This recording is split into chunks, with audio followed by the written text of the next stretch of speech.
Hey, I wanted to let you know there are some dates below in the description of some live events coming up that you may not want to miss. And also, while I have your attention, check out my playlists to see some content that maybe you missed already that you'll be glad you found.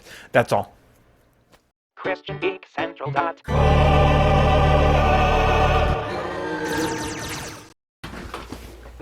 Okay, we're back. Hi, Francisco.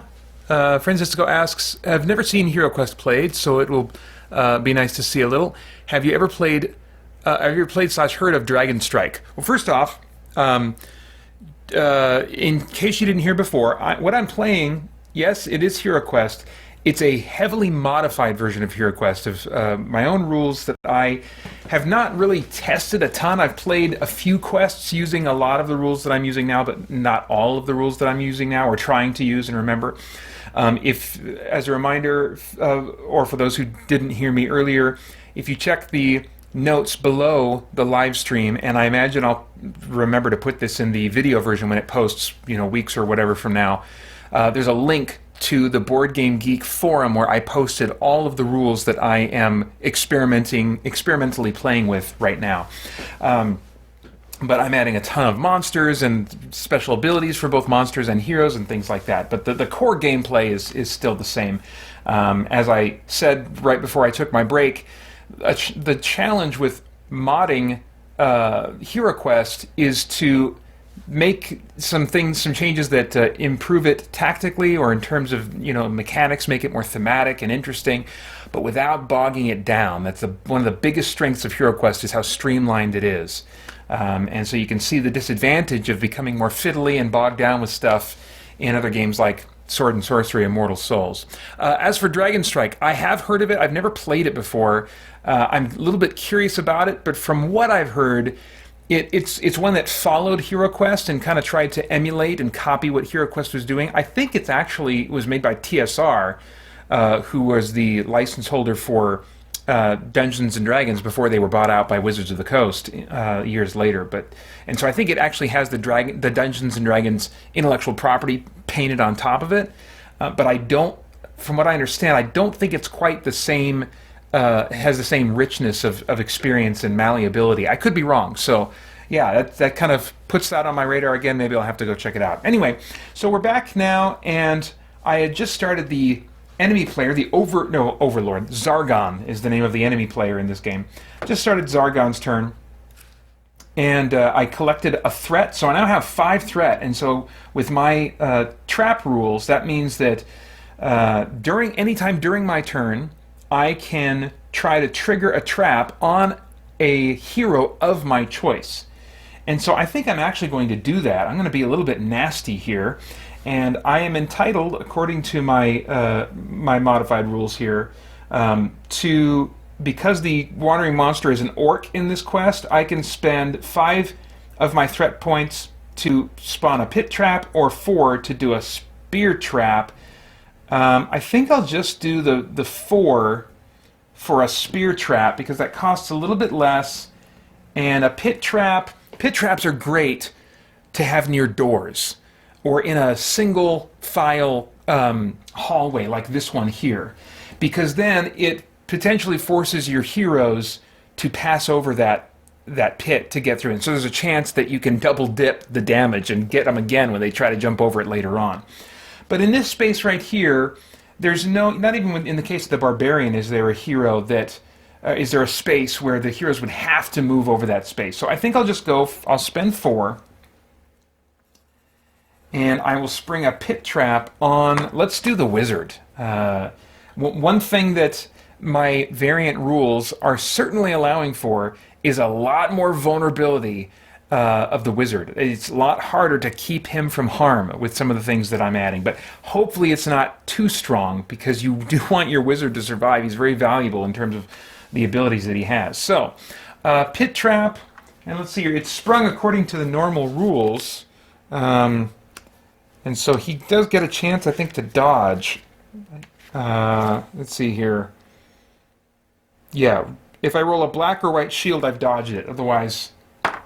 Oh, good. Okay, so spear trap dodges over his head. It wasn't that Elderast is especially fast, but he's intelligent. He's very intelligent, and I think he must have recognized the telltale click and turn of gears just in time to get out of the way.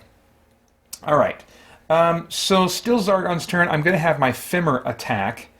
I'm not going to have him use his grapple ability. I don't think it's worth it at this point, as I talked about earlier. But I think taking a swing at the Barbarian is going to be well worth it. The question is, though, he's got 2 body. Could he potentially survive moving in and taking out the Wizard? Let's take that chance. Let's see how much trouble I could really potentially get myself into. So he's going to go 1, 2, 3, and we'll see if he survives that trip.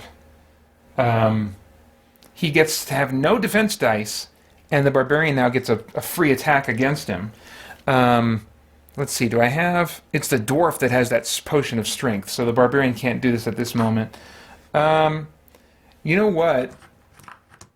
The Barbarian, gosh, I didn't anticipate using it in this way, but I think I might right now just because well, no, I won't. I was thinking of using his Berserker Rage ability, which again allows him once per quest for about 3 turns to have 2 attack dice and plus 2 attack dice and minus 2 defense dice. What the Fimmer is doing right now makes me very nervous. I would really like him to not survive, but I think there are going to be other scenarios in the future, like with Chaos Warriors and stuff like that, where I'll even more want the Wizard to be able to survive. So let's just see. Maybe this ability is going to be too overpowered. Okay, so he gets 2 hits on the Fimmer. The Fimmer cannot defend. Oh, wait, no. He rolls defense dice, but half rounded down. Let's see here. And these are, again, part of my modified rules. So that means he only gets to roll 1 defend die.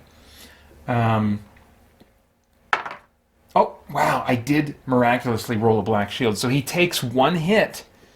My gosh. Which means that he is still kicking. That makes me very nervous right now. Let's see, where is he? Oh, here we go.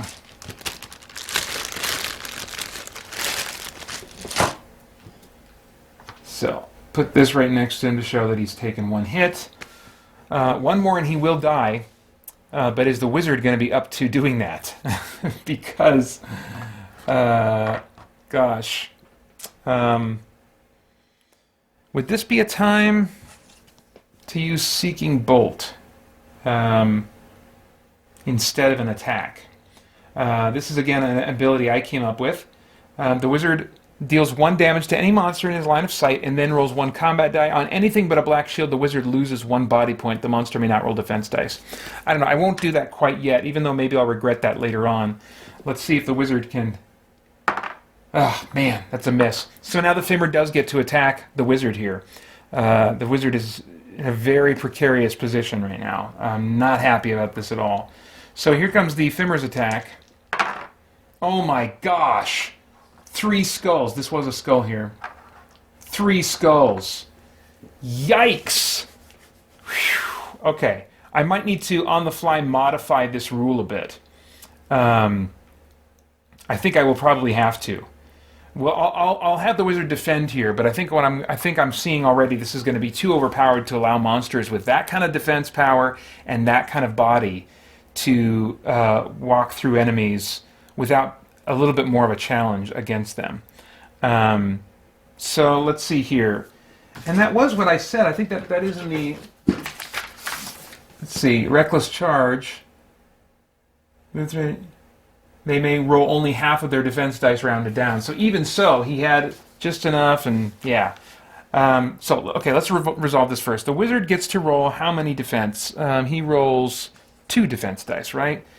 And he's got 3 coming at him, so he's already going to lose 1 automatically.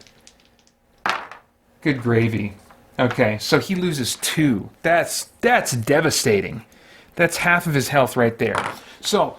I'm seeing the potential because I know I still have Chaos Warriors, I got mummies, I got crazy stuff going on.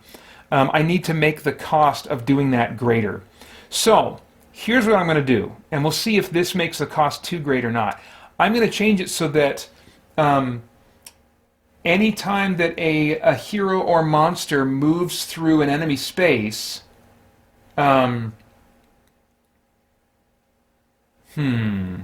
What can I do here? Let's say that when they move through an enemy space, once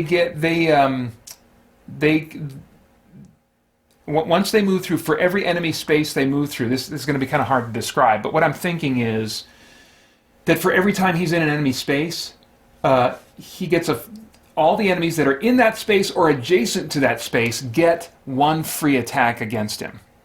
And he can still roll half defense dice rounded down. So what that would have meant in this scenario is for him to have gone here, and then here and here. And so there had been a ton of attacks against him instead. So the barbarian would get a free attack, but so would the elf and the dwarf.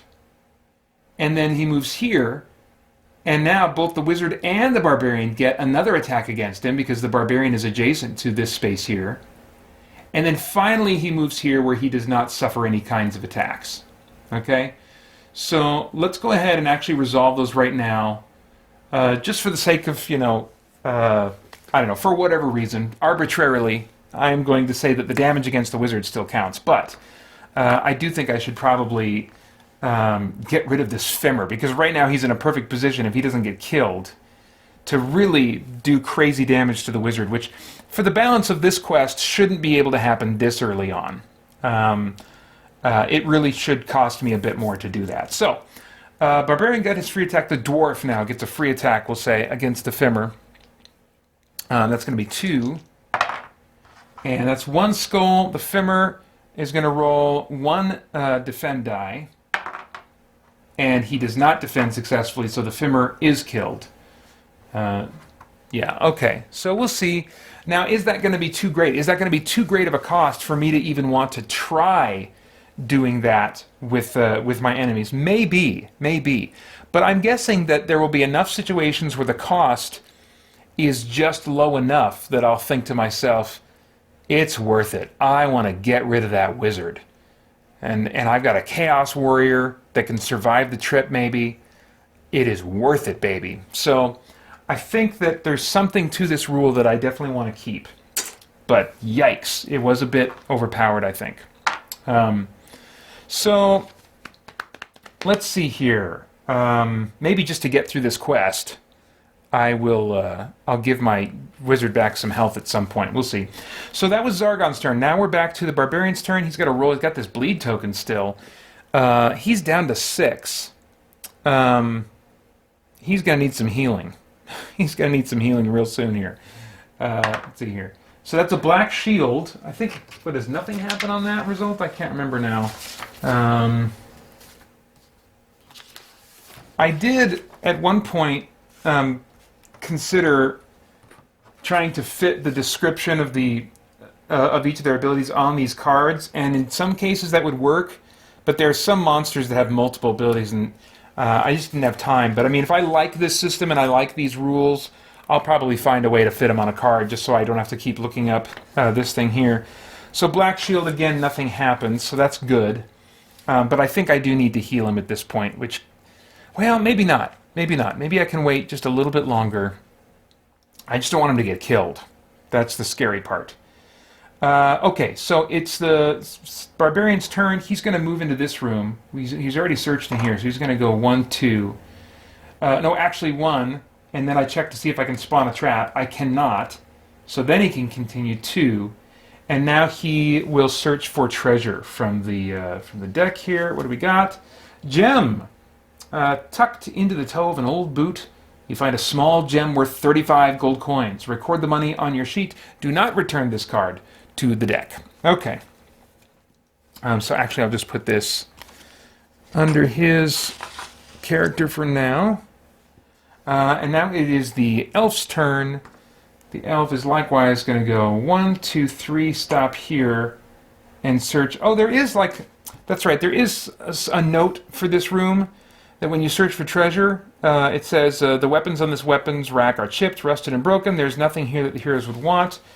Well, I'm going to rule that they can still draw from the deck. I don't think normally you're allowed to do that. It's just like if there's a special note in there and it says there's no treasure or whatever, you go with the note instead of having them draw from the deck. But with something like that, I'm like, okay, well, there's maybe nothing on the rack, but I'm going to still let them draw from the deck. especially in the situation I'm in right now, where I could use a healing potion a lot. What do we got here? Crap! Hazard!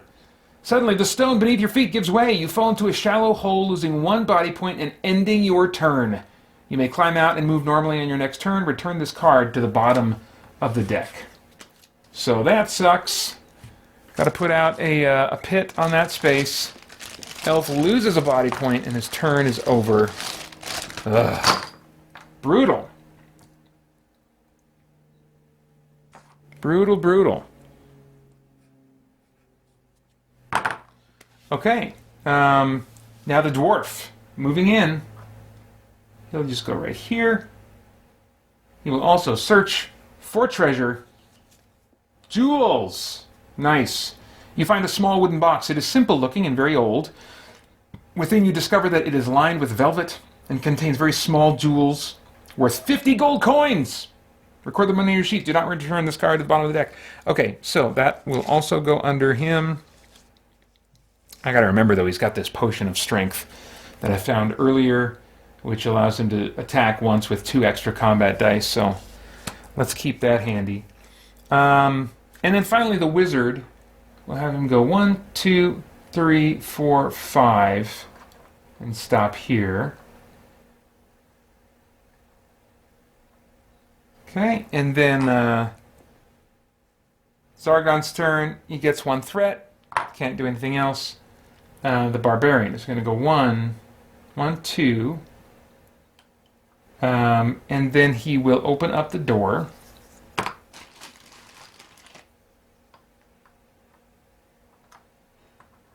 And go 3. There's nothing revealed, no trap. I don't have threat to spring a trap. So let's go 4, 5. Okay, now I can reveal more.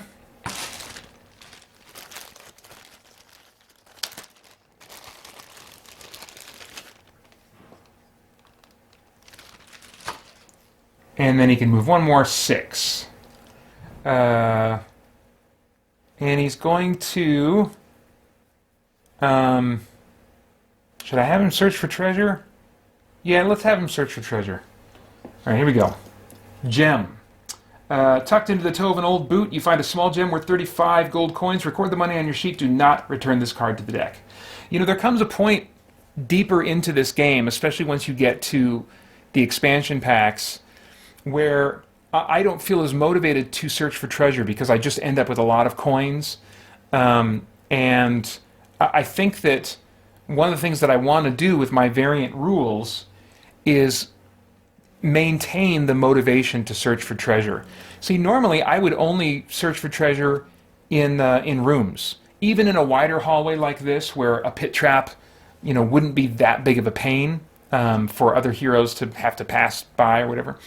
I'm suddenly feeling, after that goblin was able to steal that 25 coins from me, like I have got to get coins, because I've got to, after this quest, be able to upgrade my guys, you know.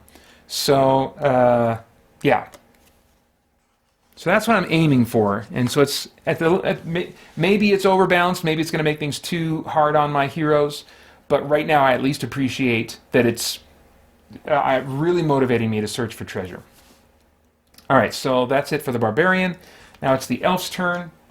1, 2, 3, 4, 5, 6. I'm not going to have him search right there, because that could end up creating a pit that I don't want other heroes to have to go past. So he'll stop for now. The dwarf, 1, 2, 3, 4, 5, 6, and then he can coast 1 more space right here, and he will search. Let's actually move our camera a little bit.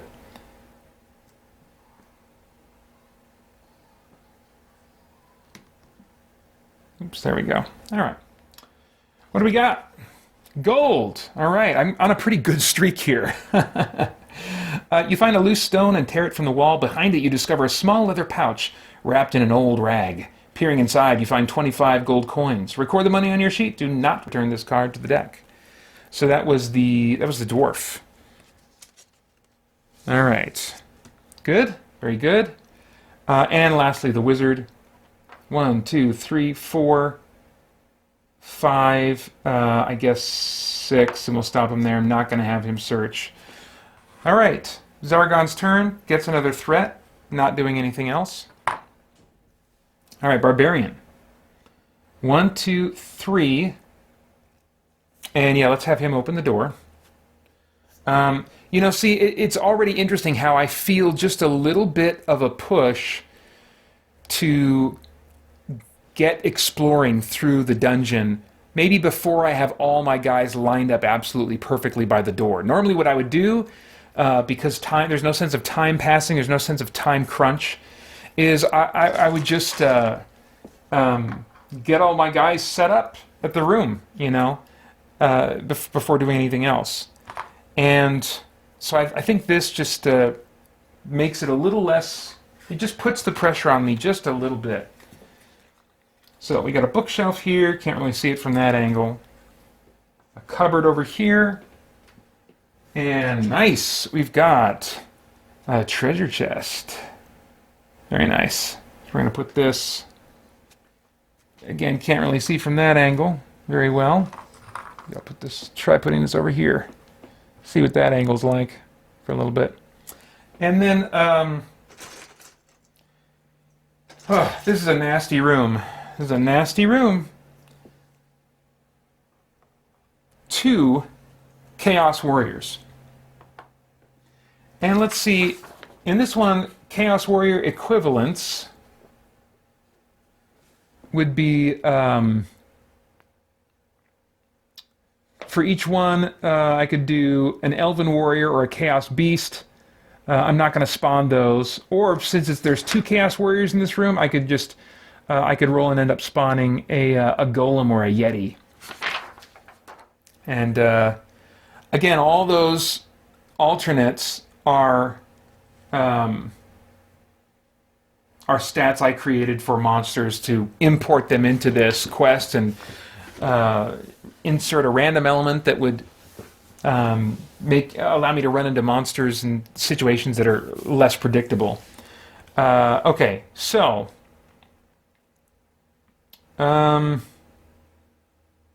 crap. So the Chaos Warriors, let me get their cards out, because they've got an ability that I am not going to be happy to have to deal with. Here we go, Chaos Warrior. So their stats are all the same as in the published version of the game. Attack 4, defend 4, body 3, mind 3, move 7. So already that's bad news. But they also have this ability Bash, which is very similar to the Rust spell. It doesn't trigger quite as easily. But this is an ability that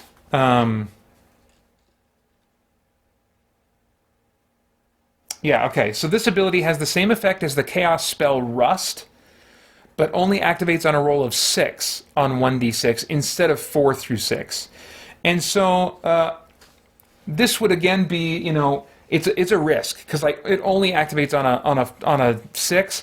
I might have modified it. This might be an outdated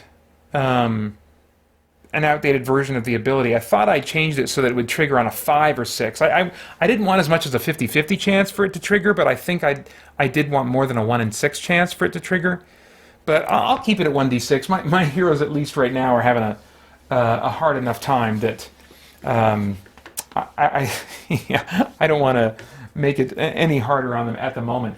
If you are not familiar with this game and you don't know what the spell Rust does, this is a chaos spell that can be cast by certain evil magic users in this game. And the Rust spell says, this spell causes any one metal sword or helmet to become so thin, brittle, and useless that it can never be used again. Not effective against artifacts. So, yeah, that's a sword or shield. You can cast it on a hero that's using any kind of sword or shield as long as it's not an artifact, and they just lose it. And so, so with a similar effect here is that this bash thing, the Chaos Warrior, instead of doing damage to the hero, can choose to bash a piece of their equipment, namely a sword or a shield. And then that would really screw them over, especially in a quest like this, where they don't have backup equipment that I've purchased. I mean, the barbarian at this point would lose his short sword, and then he'd have to attack with one attack die for the rest of this quest. Or no, excuse me, well, one attack die plus the one that he gets for being a barbarian, at least that I give him. You know, again, another rules modification. So, yeah, well, let's put this to the test, I guess. Yeah, well, it's not the bad guy's turn yet. So anyway, oh, this might be a bit ferocious for these heroes. So he is going to stop there at the door. Now it's the elf's turn. Let's see, what do I want to do here? I don't think the elf has any spells. I gave the elf I gave him the earth spell group. I'm going to move him here. And I'm going to have him just go ahead and cast Rock Skin on my barbarian. So this spell may be cast on any one hero, including yourself. That hero may throw one extra combat die when defending. The spell is broken when the hero suffers 1 point of body damage. So, as a reminder, I'll just place this card on top of the barbarian. I forgot to roll for his bleed, didn't I?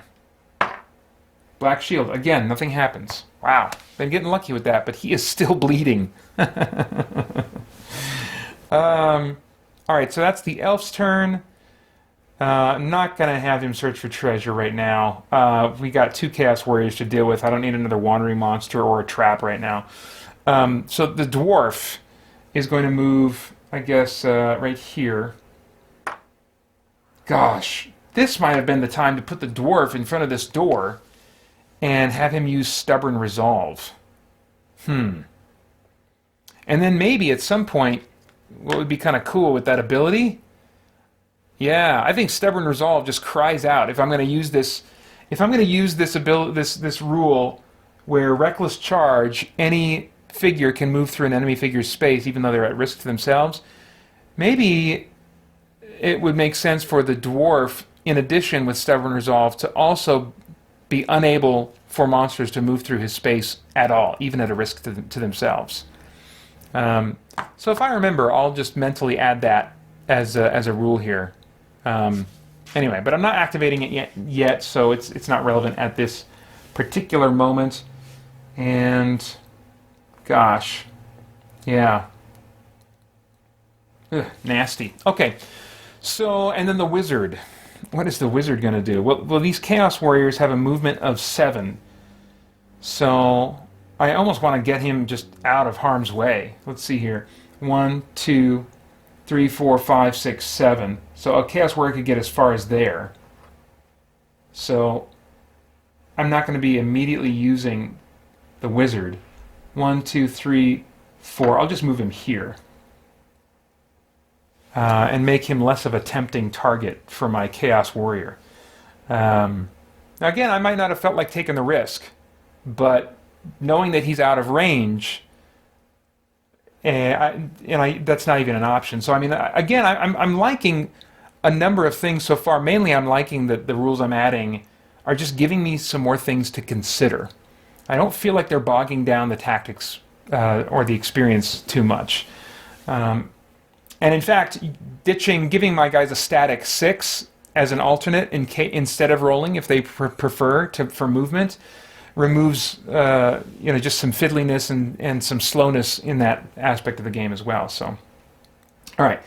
So Chaos Warrior, he's going to go here and go 1, and yeah, let's go ahead and try.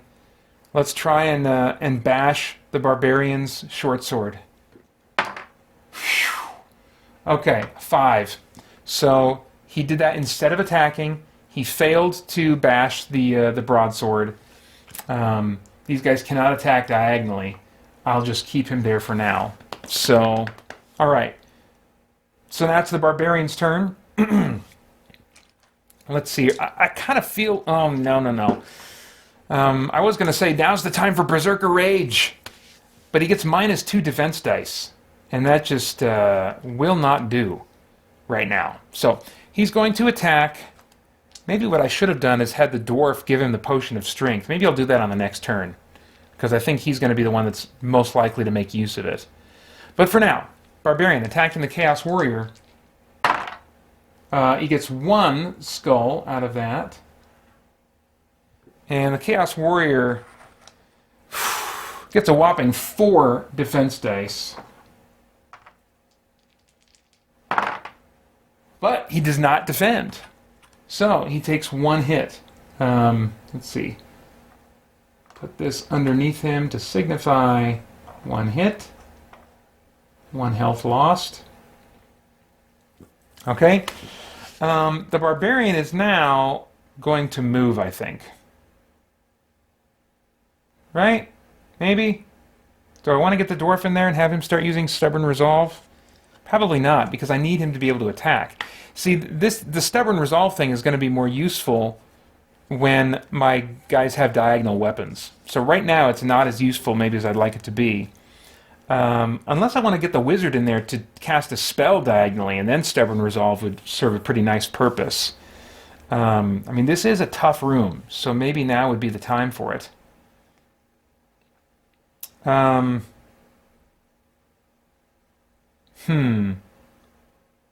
Yeah, let's do that. Let's see about getting the wizard in there and helping to take these guys out, if he can. So I will move the Barbarian back 1 space. And then the Elf, I'm really tempted to have him attack, but then he'll be in the way there, and I really want the Dwarf to be in that spot. Let's see, is there anything else the Elf can do that would be useful? I mean, he could cast Heal Body. How's the Barbarian doing? He's down to 6, so he's not quite in need of that yet.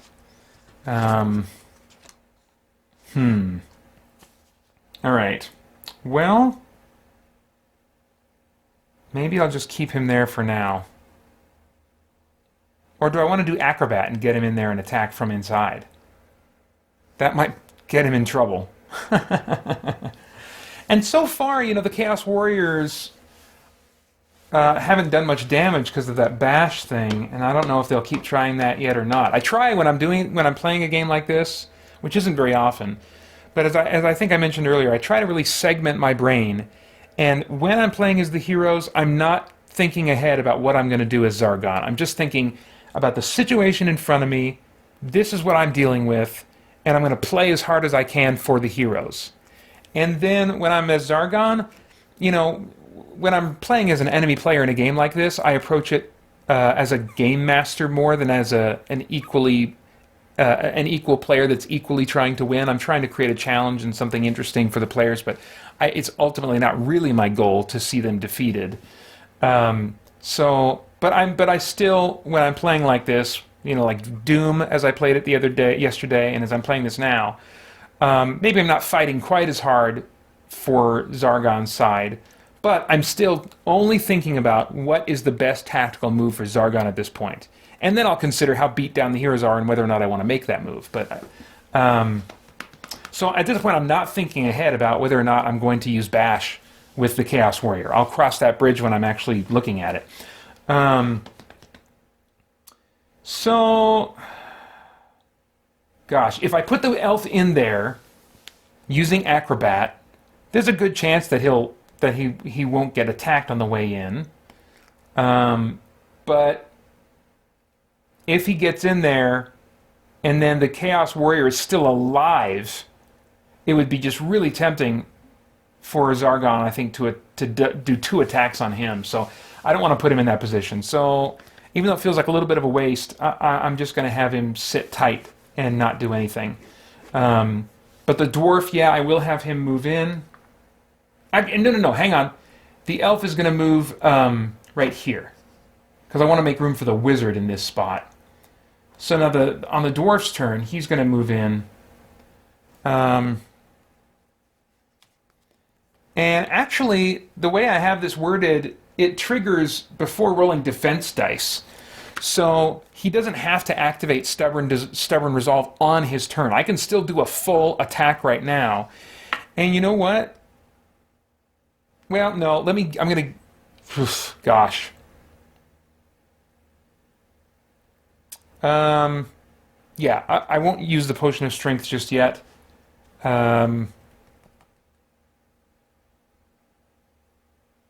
Yeah, let me wait on this. No, gosh.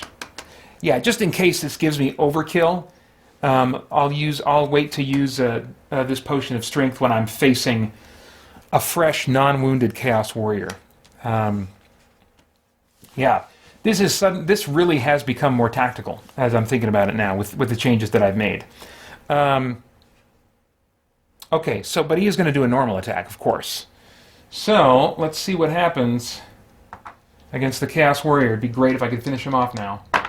Oh, man. Complete miss. So now the Wizard's turn. Let's get him in there. 1, 2, 3, 4, 5, 6. Perfect. So let me consider what some of my options are here. I could try to use Sleep on him. Or Tempest so that he loses his turn. I don't know that I want to... Actually, you know what would be most useful right now? He's only got 1 body point left. Fire of Wrath. This spell may be cast on any one monster, blasting it with flames. It will inflict 1 body point of damage unless the monster can immediately roll a 5 or 6 using 1 red die, or a 6-sider in other words. So yeah, he's going to cast Ball of Flame. I got to get a 5 or 6 for the Chaos Warrior to not be killed. And no, he fails. Burn! And this Chaos Warrior is thankfully destroyed. Whew. They're not kidding when they say this first quest is tough. This quest is not easy, they say, and you must work together in order to survive. I'm doing frickin' the best I can. Alright, so that's the Wizard. Now it's Zargon's turn. I get another threat. Let's see, that would allow me to trigger a spear trap at this point. Do I want to try and get the Wizard with that? Gosh. I think I do. I think that is about the nastiest thing I could do as Zargon.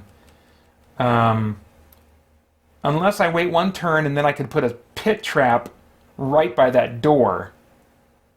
Ooh, that might be even nastier. I don't know.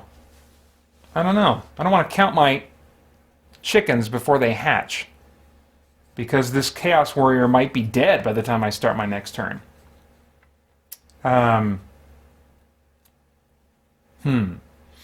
I think I will do a spear trap on the Wizard. Let me just see if I can kill this Wizard. So, spear trap on the Wizard. At least it springs. He does get a chance to try and dodge it. I think... let's see, what did I say here for springing a trap? Trap generation. Anytime during a player's turn or his own turn, Zargon may remove a number of threat tokens from his play area to spring a trap on an unsuspecting hero. The targeted hero must roll 1d6. Okay, so this is different from normal. Let's see here. If he rolls a number less than his current mind points, he successfully avoids the trap. The trap does not need to be disarmed and is rendered harmless if the hero successfully avoids it. Otherwise, the trap springs as normal. So we've got basically 2 layers that of protection for the hero that he can try to dodge this. The first is just becoming aware of it. And to do that, he needs to roll less than his current mind points on 1d6. So the Wizard is the most intelligent of the bunch. He has 6 mind points, so I need to roll less than that on a 6-sider. Oh crap, I did not. Dang it. Oh my gosh. So now it's just the usual chance to dodge a spear trap that the rules give you, which I believe is just don't get a skull, and then you're good. Let me double check. Yeah, So, on a combat die, don't roll a skull. He does roll a skull, so he takes 1 point of damage. He is down to 1 health now. Brutal. Brutal. So, the Chaos Warrior is looking at this situation, and it is totally worth it for him to try and get in there and kill the wizard. Let's see if he succeeds. So we're going to use the new rules now that the modified rules to Reckless Charge, which means that he's going to, he's going to go 1, 2, 3. So that's a lot of attacking that he has to defend against. A lot. So we're going to start with the dwarf, who gets 2 attack dice against him. And he gets 2 skulls.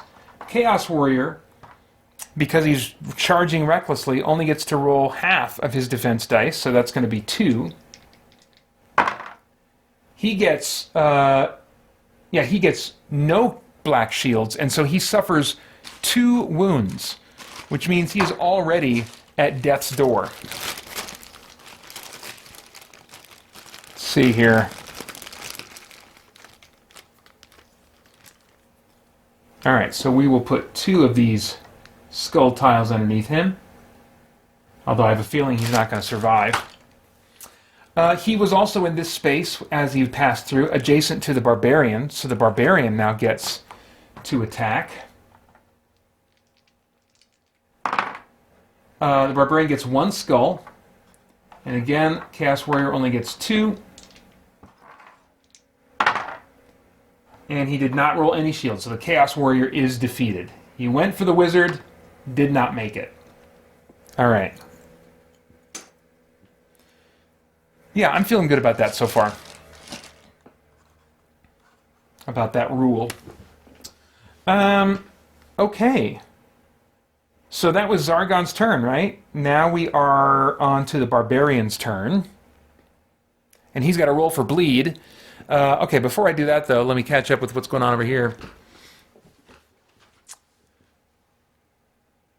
Okay, so Francisco follows up on his comment about Dragon Strike, thinking, yeah, I think that's right, yes, regarding what I said about it, but it had a VHS. Oh. Was it one of those VHS games? I didn't know that. I knew there was another one that was a VHS game around that time, but I didn't think it was a fantasy dungeon crawl. Interesting. Interesting. Let's see. Francisco says, not board game related, but super bummed that we seem to be moving further away from the Spirit Blade, the Spirit Blade Productions Pizza Party with an asterisk. Yeah, we did have I think over the last couple of months 1 or 2 patrons drop, and I know from at least one, maybe both of those cases, I can't remember now, that there's just kind of financial stuff going on, but we're still on the whole doing better in the where the Patreon is at in terms of funds coming in than we were, I think, a year ago at this time. We have fewer patrons, but I think but there are some patrons also that have upped their pledge in the last 3 to 6 months. And so that's been very encouraging. But yeah, I want to have a pizza with an asterisk party on Discord. Let's see, and one more thing here. Game board related, have you ever tried merging your board games like Hero Doom, the quest game? No, I've had those kinds of thoughts, as many nerdy board gamers do from time to time.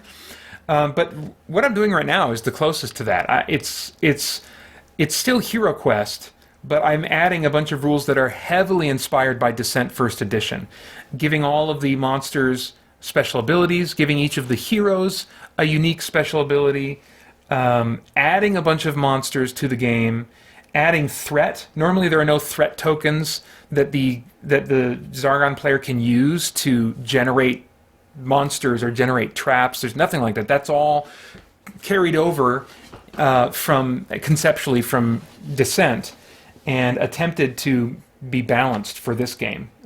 So Yeah, so this is definitely the closest I've ever come to trying to mix the two games together. But at its heart, it's still way more HeroQuest than it is Descent. It's using the HeroQuest core rules. Okay. Um, oh yeah, so I was about to take the Barbarian's turn. He's got a roll for this bleed token. I'm not quite ready to use a healing spell on him yet because he's not quite as low as he could be. Okay, that's a white shield. What does that do on... this is the Flesh Eater ability. Oh, nice. White shield allows me to remove one bleed token. Nice. Okay, so I'm glad that I waited. So that we can set aside. Where are my tokens? In here? Here they are. And now the Barbarian can take the rest of his turn as normal. Yeah, so he'll go into this room. 1, 2, 3, and step away. Oh, wait, hang on a second. 1, 2. He steps here, and now, according to my rules, I need to see if I can spring a trap on him. I do have an... Wait a minute. No. No, I don't have enough threat, because I spent that threat to generate the spear trap against Elderast. Okay, so he's in the clear. He's going to move here so that if he gets a pit when he searches for treasure, he'll be okay. Let's see. The notes in the quest say the treasure chest is empty.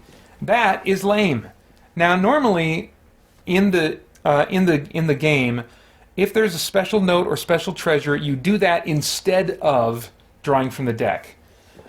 What I'm not sure is clear, I'd have to look it up and see, is whether or not other heroes, when they search, can opt to draw from the deck in that room. The way I've always played it is that they cannot.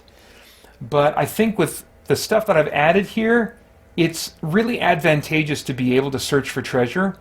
And I think that'll help me maintain some balance in favor of the heroes, even though it could result in some bad stuff for me too. And so for now, I'm going to play allowing for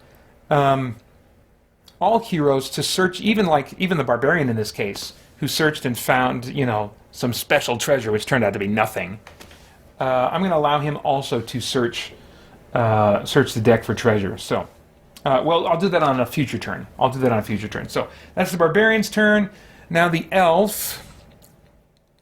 Yeah, he's just going to move in here. Go 1, 2, 3, 4, and he'll stop in the middle of the room there. And he's going to search the deck. Oh no! Hazard! While you are searching, a hidden arrow shoots from the wall, striking you. You lose 1 body point and your turn is over. Return this card to the bottom of the deck. That sucks. That sucks, not gonna lie. Down to 3 health. No healing potions in sight yet in this treasure deck. That is sad. The dwarf, moving in, has not used Stubborn Resolve yet. 1, 2, I'll put him right here. 3. He's going to search for treasure. Potion of Defense. Okay, that's something. Amidst a collection of old bottles, you find a small vial containing a clear liquid. You can drink this potion at any time, giving you 2 extra combat dice the next time you defend. This may only be used once. Do not return this card to the deck. So that was the Elf. So yeah, we will put that on his character. Potion of Defense. Very nice, very nice. Still would like a Potion of Healing. That's really what I want right now. In this game, at least in the base campaign, you cannot buy any potions that restore your health. You are wholly dependent upon finding healing potions by searching the treasure deck during quests. In the expansions, you can get a potion that will heal 1 lost body point and 1 lost mind point, but it's really expensive, and it feels like such a waste because you almost never lose mind points. I don't think you can lose them at all in the base game, but even in the expansions, it's very rare for you to lose a mind point. So I think that they're maybe just trying to give you something to do to burn your gold if you just have huge amounts of it, which you do eventually get. But that potion option just still feels like an insult to me. All right, let's see here. So that was the elf, the dwarf. Did I have him search? I don't think I did. No, I don't think I did. Wait, did I? No, because that barbarian elf, I just got the potion of defense. Barbarian elf dwarf, bedwetter, bedwetter. Here we go. Ah, dang it, hazard. All right, so he loses 1 body point. Crap. Well, I've got to be coming to a streak of good things now, right? And that was not a numbered card. I don't think I've run into any of my numbered cards yet. No, I haven't. Okay, so my random treasure table is not that I created has not been triggered yet. But dang it, I'm triggering traps. Well, the dwarf has been at full health. He's now down to 6. So if it was going to happen to somebody, I think he's a good option.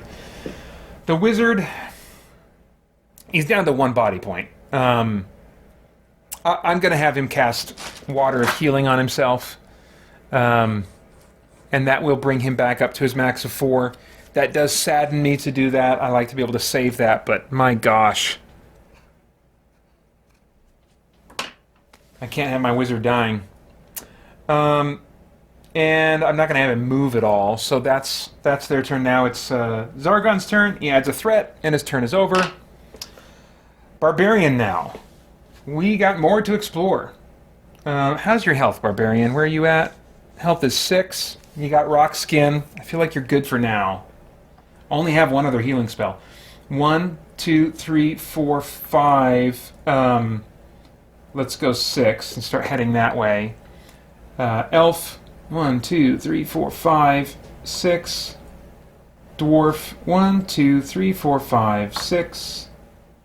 And I'll just let the wizard hang behind. I don't need him to be forging ahead. Eldoras is not going to lead the way. He's going to let his servants take the brunt of the attack whenever possible. All right. So, that's another turn for Zargon. Another threat. Barbarian's going to move now. 1, 2, 3. Anything to reveal there? Nope, nothing you can see yet. 4, 5, 6. Okay, no monsters, I'm glad to say, down this corridor. But we got a couple of doors here to check out. Elf. 1, 2, 3, 4, 5, 6. Dwarf.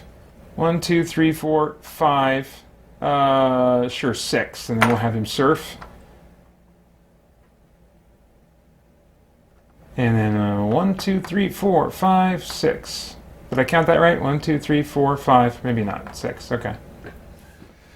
All right. Another turn for Zargon. Another threat back to the barbarian. All right. Well, here we go. 1, 2, and let's open up that door.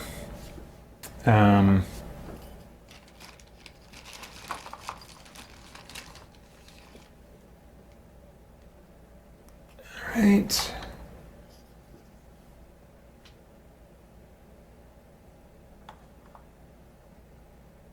See if we can get this camera situated a little bit closer to the action here. Okay, so this room's a dead end. It's got a table.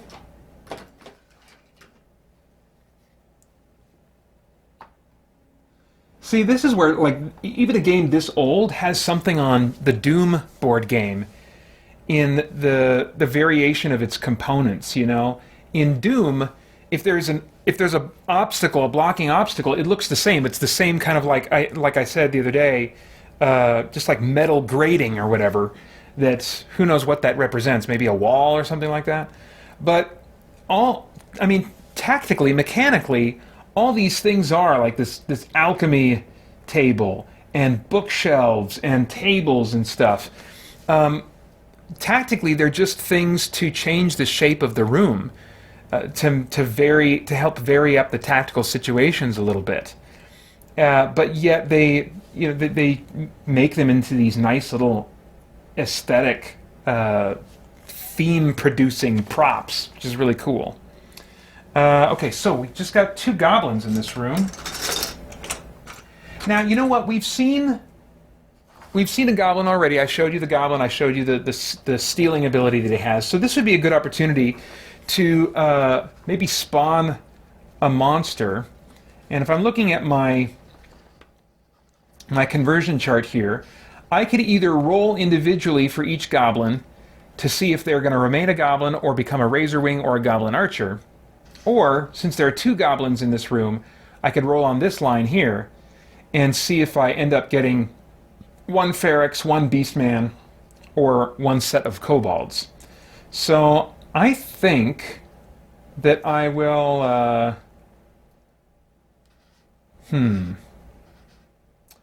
Let's do the razor wings.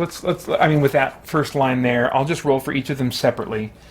I think what I kind of considered house ruling for myself was you go with whatever the larger one is, whatever the highest ranked monsters you can potentially spawn are, you go with that, and so that would force me then to just roll to potentially replace both goblins.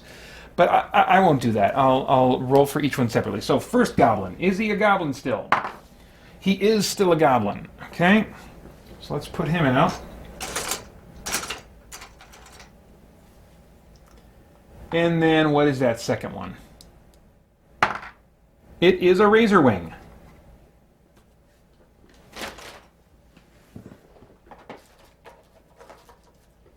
So this is now the first monster from Descent that I brought into this game. Jeez Louise. Man, in Descent I always think of razor wings as among the smaller creatures, I guess, but that thing looks like a freaking dragon next to that goblin. My gosh. And these really are nice minis. I haven't really given you close-ups of the minis as I pulled them out, and I should have been doing that. But this is from Descent First Edition, which is my preferred edition of Descent. I did buy Second Edition. I did not like what they did with the rules in that one and what that experience became. But I got, ultimately, I've never sold it because I like the minis that I got with it. They've been useful for games like this. That's a first edition Descent mini, but one of the other things I could have rolled would be a Goblin Archer, and those are minis from my copy of second edition Descent. And so this is a Goblin. And, man, Games Workshop, which I think is the ones that produce these minis, they really went much further than they needed to because there are variations even in the models for each goblin.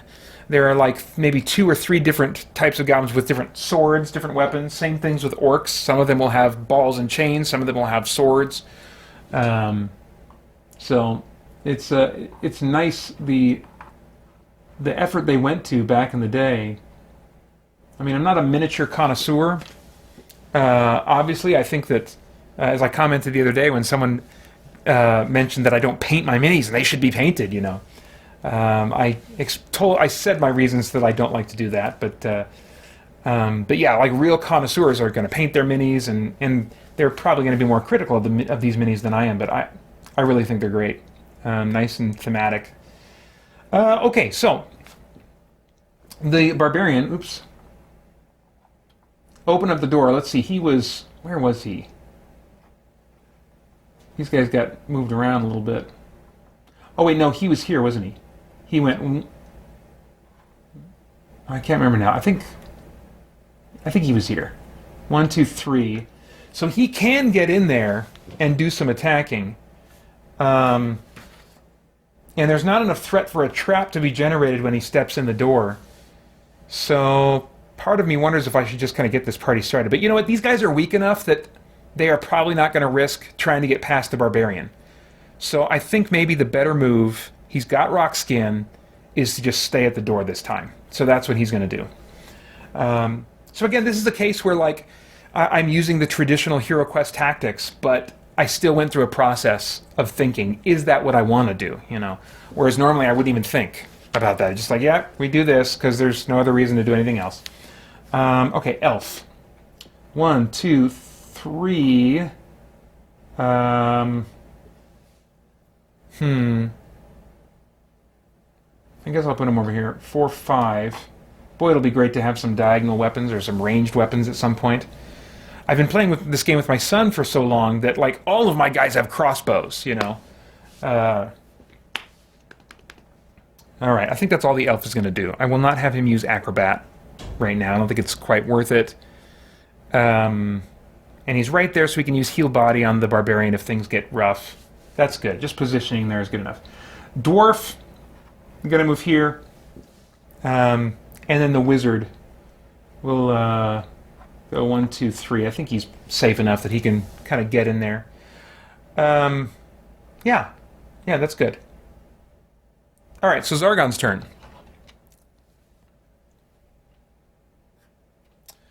Let's see. Hey, Gabriel. Good morning. Thanks for coming by. As a reminder, if you'd like to try and get my attention, it will be a little harder during this stream compared to video game streams. But at Christian Geek Central, no spaces.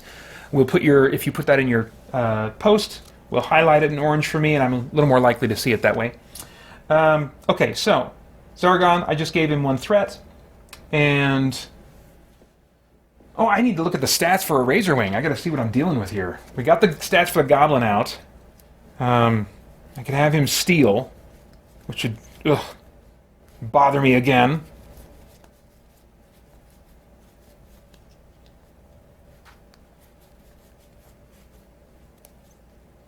There we go, Razorwing.